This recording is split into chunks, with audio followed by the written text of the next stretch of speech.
Well, we continue to meet online, as we've said a few times, level 2, but it's good that we're together, and I know many of you are meeting in homes, and can I strongly encourage you, if you haven't done it this Sunday, let's get into the habit of inviting people into our homes, because the church is not meant to be something done in our pajamas on our own. It is a shared experience where we gather together, and we aren't dependent on our Sunday to be the church. You know, our Sunday gatherings are important, but I tell you what, the fact that we're gathering in homes is incredibly biblical at this time. And so let's celebrate this opportunity to really get to the roots of what church is all about. Today I want to continue just to really unpack, I think, what God is doing in this season, but also to really speak to where we are in the church calendar. We are in this beautiful time between Easter and Pentecost, which is coming up at the end of this month. And it's a very lovely time in the church calendar as we reflect on these very important parts of Jesus' story and the story of the early church. And one of the things I want to continue to unpack today is just the absolute centrality of understanding that Jesus wants to transform us from glory to glory and bring us to life in a way that no other job or no other promotion or no other significant event in our life can ever compare. He wants to bring us to life in the most incredible way. But he brings us to life by leading us through these Easter cycles. Let me unpack this. Jesus in Matthew chapter 16, verse 24 said to his disciples, if anyone, this is so familiar to those that have been in the church, if anyone would come after me, let him deny himself, take up his cross and follow me. Whoever would save his life will lose it, but whoever loses his life for my sake will find it. Jesus is inviting us, he does this a number of times in the Gospels, he's inviting us to follow him through an Easter cycle. And these cycles of Easter continually happen in our lives. And there are times when they're especially clear, where something is dying, a dream or a hope, or there's some grief in our lives. And if we allow Jesus to work through these moments in our life, it leads us into a richer, more beautiful life. So Jesus invites us to follow him and die. Erwin McManus, a lovely preacher, used to say, Jesus wants to take us to places only dead men and women can go. And I think that's a great statement. It's very Braveheart. But Jesus is, in a sense, if you want to follow me, it's like you just got to die to yourself. You have to be willing just to trust me radically. And as we follow him, we do that. And then often there's these Easter Saturday moments of waiting and longing and just wondering what's going on. But the story always ends on Sunday with new life breaking in to our life, resurrection life, bringing us to life in him. One of the books that I'm very passionate about is a book called Sacred Fire by this wonderful author, Ronald Rolheiser, and I would just ask you to read it if you haven't already. But this is from the opening page of that book. He says, the human soul is like a fine wine that needs to ferment in various barrels as it ages and mellows. The wisdom for this is written everywhere in nature, in scripture, in spiritual traditions, and in what is best in human science. And that wisdom is generally learned in the crucible of struggle. Growing up and maturing is precisely a process of fermentation. It does not happen easily without effort and without breakdown. But it happens almost despite us, because such is the effect of a conspiracy between God and nature to mellow the soul. So how does it happen? What are the various barrels within which we find ourselves fermenting? How is the soul mellowed within the crucible of struggle? We mature by meeting life, just as God and nature designed it, and accepting there the invitations that beckon us ever deeper into the heart of life itself. There's this process that takes place through pain and through death, and I'm talking literal here, of death that leads us into life if we allow Jesus into these spaces. Let me illustrate it this way. Like heaps and heaps of kids, my dream as a teenager was to be a famous rock star. Can I get a witness, a whoop if that was your dream? Maybe it wasn't, but a lot of teenagers have this dream, I want to be a rock star. And I don't know if you remember going to the Parachute Music Festival. For some of our expats, you won't know what that is, but there's this Christian music festival, Parachute Music Festival, and it had a golden era at Matamata at Totra Springs, just out of Hamilton. It had this golden era of Christian music, and the festival was incredible. And I was a teenager during that heyday, and so I'd go along every year and just rock out in the mosh pits before cell phones ruined everything, and with a good old up and down mosh would happen, and we would rock out to all of these Christian bands, and I was like, oh man, that's what I want to do with my life. One day I want to be on that stage rocking out for Jesus. And so grew my hair long, got dreadlocks, and joined different bands, and had a wonderful time. I got lifelong friends from that season. But there was this sense of dissatisfaction because, it's like, oh, we haven't made it, and how's this, how can we make it, and how can we, become this big deal? If you want to watch, here's a video of my band playing at Parachute back in the day. We used to play new metal. We're very inspired by Rage Against the Machine, and so we're a Christian Rage Against the Machine type band. Most of you guys are going to hate this. It's going to sound like absolute just wall of noise horror. So one or two of you might enjoy it. But this is my band from back in the day in Paris.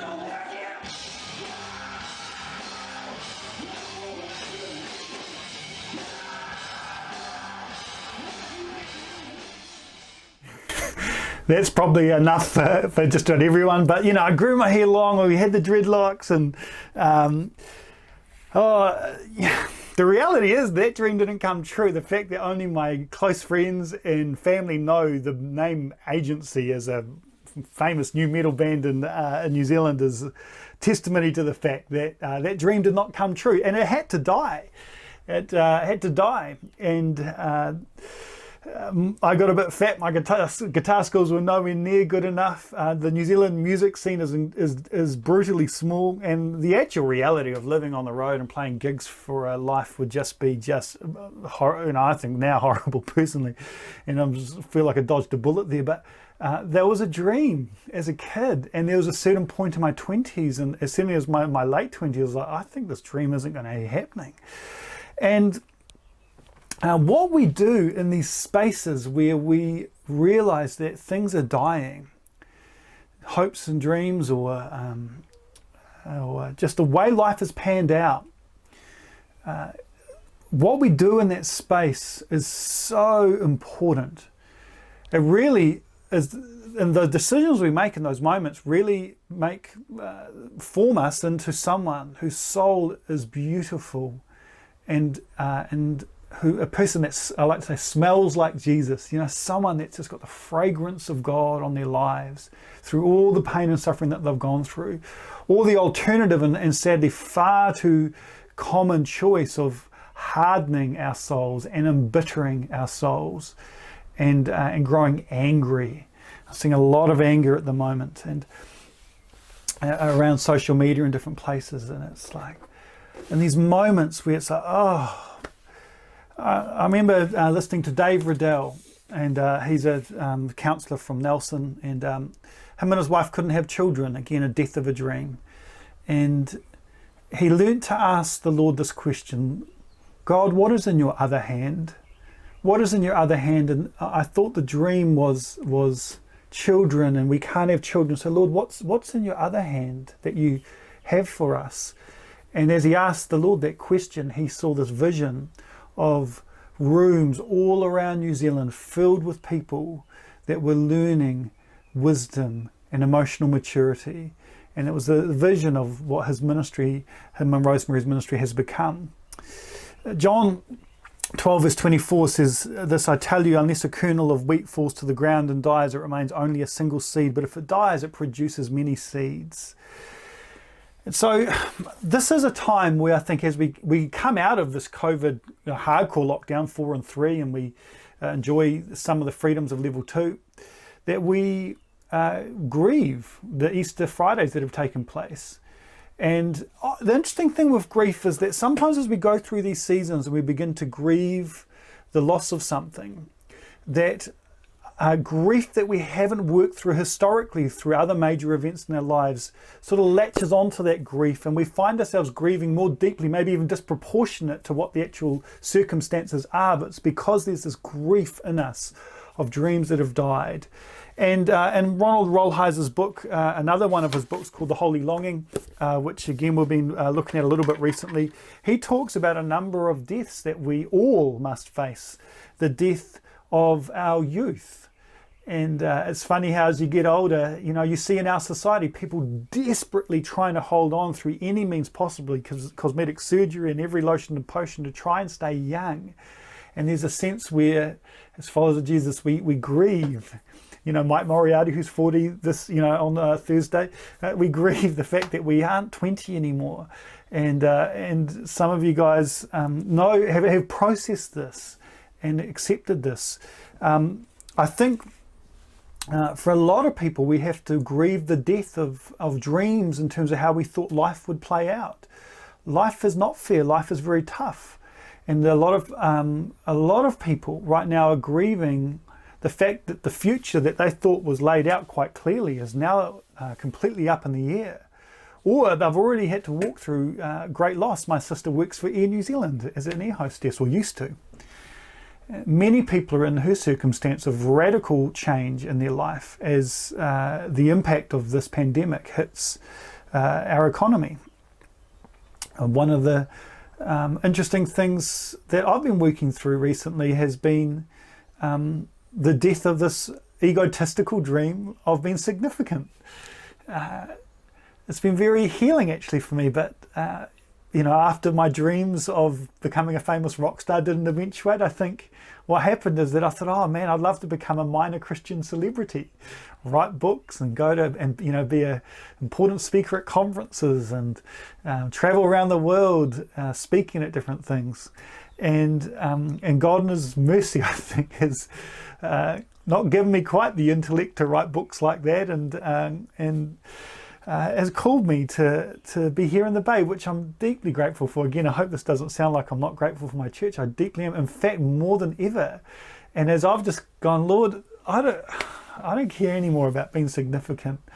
I just want to be faithful to what you've called me to do. Oh, the healing and the freedom that comes as we do that is just so, so beautiful. But it's painful. There's grief in this. And so, as I said earlier, how we process this either leads to life or leads to bitterness, anger, hardening of the soul. And the interesting thing is that, and Ronald Rolheiser talks about this in a number of his books, that happiness and restlessness are not determined by who makes it in the big time and who ends up, doing insignificant things. They totally depend on whether people have journeyed through their Easters well,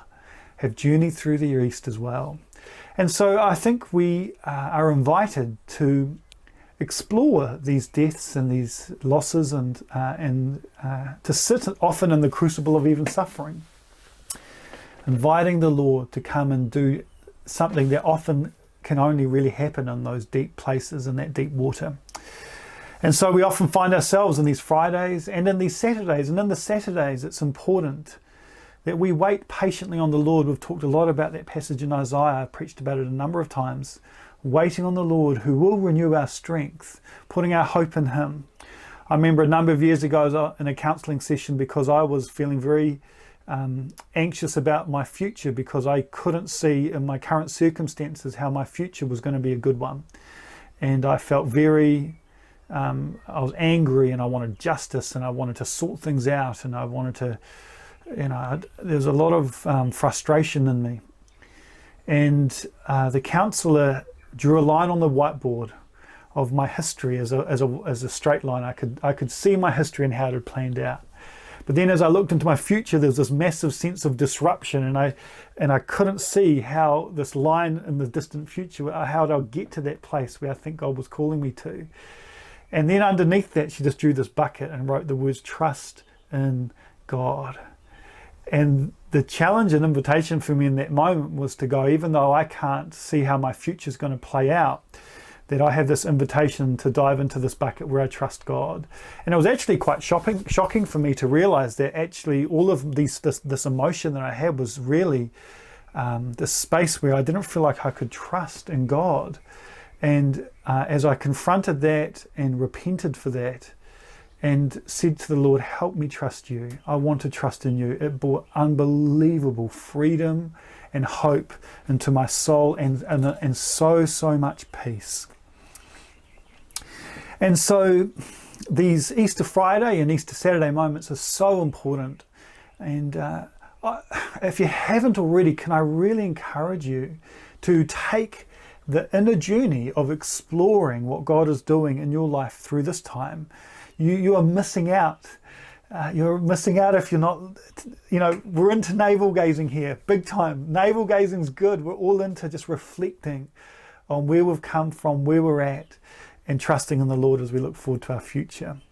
And often there's a sense of laying down dreams before the Lord can begin to fill us with the new dreams and lead us into a reorientation of what life can look like. I am utterly convinced that Easter Sunday is waiting there for all of us if we would trust Jesus, pick up our cross, die to ourselves, follow him up that hill, that there is a Sunday that is there for all of us. But the interesting thing is that Sunday, the new life, is better and richer and deeper, but very different from the life that we thought was the dream back in the day. So one of the things that's happened for me is there's been this reorientation about what the primary goals are in my life as I've allowed the Lord to minister to me in my Easter Fridays and in my Easter Saturdays. And there's been new dreams that he's placed in my heart. And there's new dreams I believe he wants to place in your heart in this season as we come out of this time. And if we reflect well, these new dreams are going to be better than the old dreams. And these dreams will be instead of exterior achievements and significance in the eyes of others, there will be a dream of having a deep interior life with Jesus that deeply satisfies us. Jesus says, I am the bread of life that satisfies. And as we choose Jesus and as we engage with him and as we eat that bread, it brings us to life in a way that satisfies our soul in a way that no other accomplishment can, no sort of fame can, no money, sort of numbers of dollars in your bank or anything like that. He satisfies. And so what's happened in my life as I've navigated and cycled through these Easters time and time again is that there's been a reorientation of what life looks like. And it's not, as I said, about exterior accomplishments. It's increasingly about developing the richest interior life with Jesus that I possibly can. And that's why I'm very passionate about our church cultivating a deep devotional life, embracing silence and solitude and sitting with Jesus, learning how to pray, learning how to hear from God, learning to rest well and to have rhythms of Sabbath and to walk in to a far richer and deeper life than we could ever imagine. As we reorientate our life around Jesus, he gives us new dreams, and those dreams are about living a life of peace in a very stressed and anxious world. This is again, I feel like the Lord's stirring this up in me as I come out of it. It has been a very difficult and humbling time for me. It's this new sense of the Lord wanting to bring his peace into my life. Part of that is learning to be deeply content with my life today. One of the dreams that's been exposed in my life over this COVID time is my dependence on always having some future thing to look forward to, and living kind of not really present in the moment today, but looking forward to that trip coming up, or to that church camp that's coming up, or to some speaking gig somewhere, or to some adventure down the track. And I find myself in this space, as all of us are, just going, the diary's completely blank. Planning anything is an exercise in comedy, and in that space there's been a death, there's been an Easter Friday, and it's been painful to realize, oh man, I had this dependence on this thing that's really unhealthy, and it's just so out of my control. I had this massive revelation. I was listening to someone speak the other day, and they were talking about the Stockdale principle, which is from a book, Good to Great, but it's based from this admiral in the US Navy, James Stockdale, who survived 8 years as a prisoner of war in a North Vietnamese prison camp. And when asked who of his fellow prisoners struggled to make it out alive, he replied, it was the optimists.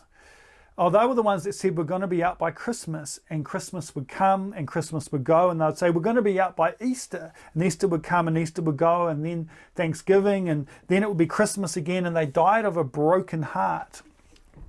And so the Stockdale paradox is this ability to hold two opposing but equally true things at once. You must have faith that you will prevail in the end, but at the same time, you must confront the brutal facts of your current reality. And so I was listening to this person talk about this, and I hadn't actually dived into that idea at all before, but man, it just resonated in a deep way with me, as the Lord over this time has been speaking to me a lot about a lot of this dysfunction in my life.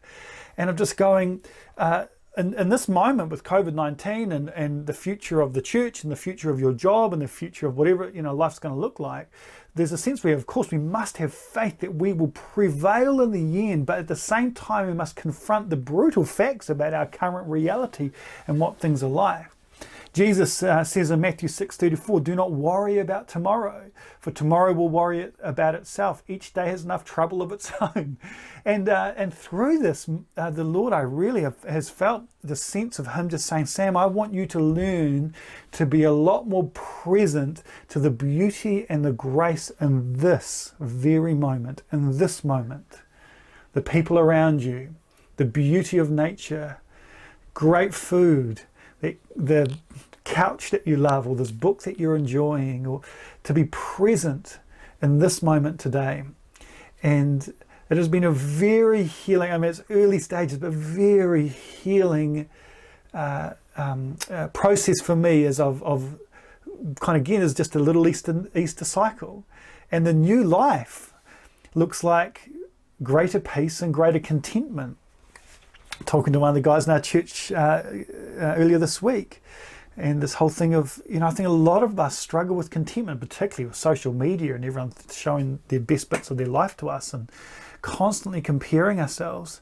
And the Lord wants to heal us from that so that we'd be deeply content in all circumstances and grateful for the gift of every single day. One of the habits that I'm still chipping away at is this practice I write in this little book most days.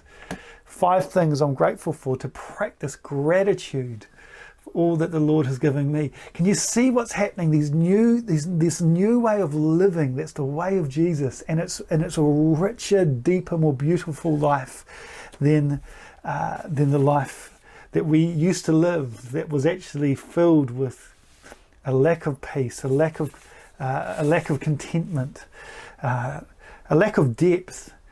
And the Lord wants to fill us with new dreams. New dreams. Again, Ronald Rolheiser talks a lot about the first stage of our life is just trying to get our lives together. We leave home and we're trying to, learn to channel our sexuality well, and to learn how to budget and to be responsible, and we're trying to maybe deal with addictions, whatever, trying to get our lives together. But the longest period of our lives, once we've got our life together in some way, shape or form, and this is an ongoing journey, it's not just a black and white thing, but actually we move into this phase where for the majority of our life, the invitation is for us to learn to give our lives away. And that is the richest and most beautiful life you could possibly live, is to live a life that's there to bless others, to serve others. But it's in that struggle that things have to die and there's waiting, but there's new life that starts emerging as we increasingly learn what it looks like to live a life that's there to bless others and to serve others. And again, this is the Easter Sunday. It begins to bubble up, and it begins to glimpses of it we start to see in our lives, and it brings us to life in the most real and rich way. How can I give away my life more deeply and more generously?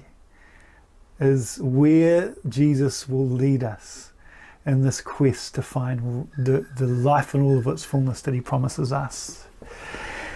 And so, my invitation for us as a church today is to continue to reflect on where we're at and what the Lord is doing in our midst. And I've talked to people in our church who are in one of those three spaces, even this week. People who are grieving the death of a dream. People who are waiting and who are having to trust God deeply in this season. And people who are encountering the abundant new life as we faithfully follow him. So as we come to land, there's a couple of ways you could respond this morning. One of them, if you want to, is to go back to our Wednesday night chapel that we filmed, and we did a devotional reflective exercise there that'll help you process and reflect well on where you're at, and it will help you to sit with Jesus. So that's one option if you want. The second is to sit with these questions and to sit with this concept of Easter, this Easter cycle that we will continually be in all of our lives as he continues to form us. And I pray even now that by the Spirit of God, he'll bring revelation. And I pray that you will still be able to operate your life at a pace that enables those revelations to bubble up as the Spirit of God begins to help you see what he is doing in your life. And the third thing is that you can join us in a second and we can pray together. And if the Lord has been doing some deep work in your life, then we'd just love to pray for you. We don't have the answers, but what we love doing is just blessing what God is doing in your life and sitting with you in prayer and praying that God would meet you. But I'd just love to invite you to just be still. And as we finish, I'm just going to play a song that Andy and Gemma will play for us. They recorded for us. And this is one of Gemma's original songs, and some of you guys would have heard this before. But the lyrics are stunning, and you know, Andy and Gemma are an incredible couple, and Gemma's gone through a lot of grief in her life, particularly with the early death of her mum from cancer. And these lyrics are just very poignant for what I'm talking about today. And some of the lyrics from the song are, I took my shattered dreams before his throne, and he gave me new dreams, and they were bigger than the old. And I gave my failures because I'm not a failure in his eyes, and I come before him with repentance because I'm forgiven, I'm his child. And he said, dream on, little one, and let your hope soar through the sky. So I pray that as these guys sing this song over us, that you could just sit. You are with Jesus right now. How beautiful is that? And you can sit with Jesus and you can let him minister to you and allow him to place these new seeds of hope in your heart that would see new dreams and new life begin to break into your life more and more. That is who he is. That is what he wants to do. So let's listen to the song now as we finish our service. I